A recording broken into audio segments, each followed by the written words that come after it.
All right, internet, Goat here with a little long overdue update regarding the Rover that I purchased 2 years ago now for very cheap on the internet, on eBay, £721. The red Rover has just been in for an MOT and it failed epically. And it's cost quite a lot of money to fix, but I've got it fixed nonetheless. So just to go over this, so far, I've spent little odds and sods on this car. I mean, a new bonnet, because it was rusty, it only cost 40 quid, but then the respray cost, like, I don't know, 300 quid or something like that. For the bonnet, and little odds and sods.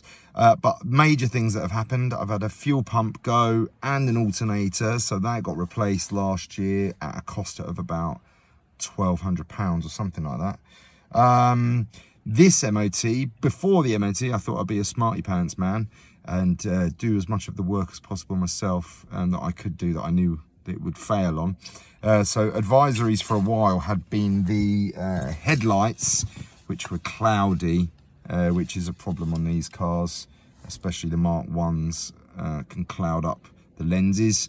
So I got a refurb kit off of eBay, the 15 quid jobbies, and they work really well. You just have to be quite methodical with it, really. So I got those sorted out and they looked great.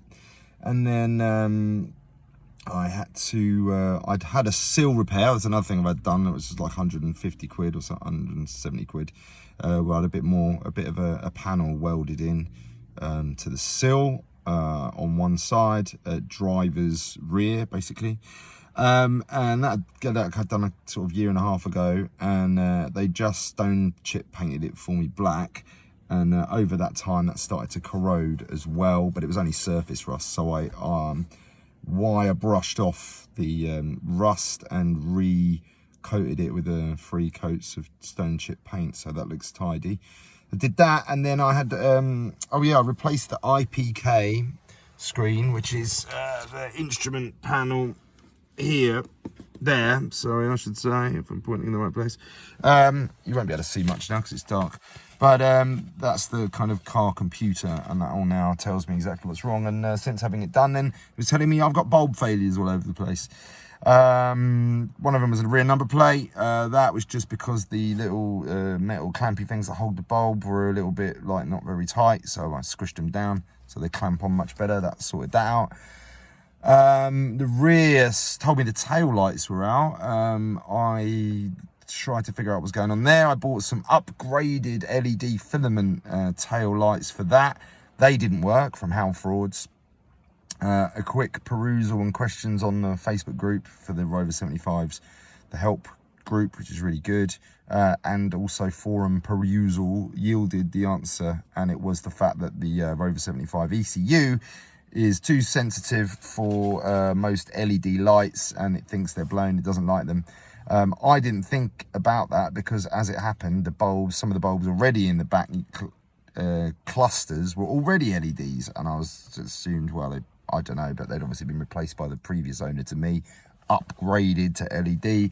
They were working, but it was causing further problems within the circuit, which was causing other things not to work. So for the price of one pair of LED filament bulbs that I took back, which were 15 quid for the pair, I got a full complement of all the bulbs for both sides, just the regular bulbs. So, and I still had £1.60 back to me, which was good.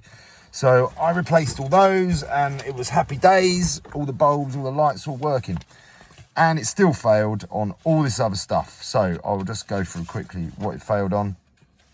Let's see. So the brakes was the main issue, but not the only issue, sadly. So, fail, do not drive until repaired, dangerous defects, brake pipe leaking on a hydraulic braking system offside, front to rear. And then repair immediately, major defects. So there's 1 do not drive until fixed and 3 major defects to repair immediately. So exhaust, major leak of exhaust gases rear, so they needed a rear box. They just replaced it with a bog standard one on there. I didn't get a stainless steel one or anything like that because it was already costing me an arm and a leg. Suspension arm, pin or bush excessively worn, offside front inner. That needed a whole lower suspension arm because you can't just get the pin or bush replaced, and the track red end ball joint excessive play. So that was what was wrong with it. My emissions all passed, which is great. So the work that was done, God, this is fine print, but hopefully I can read that. MOT, So what did they do? Make up and fit new offside brake pipe, front to rear, replace rear flexi brake hose, making all adjustments necessary. Supply and fit new exhaust to rear, carrying out all adjustments necessary. Supply offside front inner suspension arm bush. Supply and fit offside track rod end. Carry out welding repairs to near side rear sill panel. So there must have been some near side. Oh, so it's on the other side. Okay, I'll have to have a look at that. I didn't notice any. Carry out road test, So altogether, that lovely jubbly, including the old 50 quid MOT test, cost £813.60. Not cheap.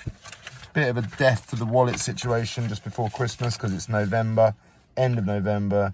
So that's a shame. But there we go. It's fixed now.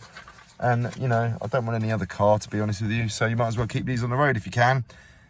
But it's not cheap to do. So be aware, you have to invest in these unless you're very, very lucky and get one that doesn't have any faults on it at all. Cool. Right, I'm going now. Goodbye, internet.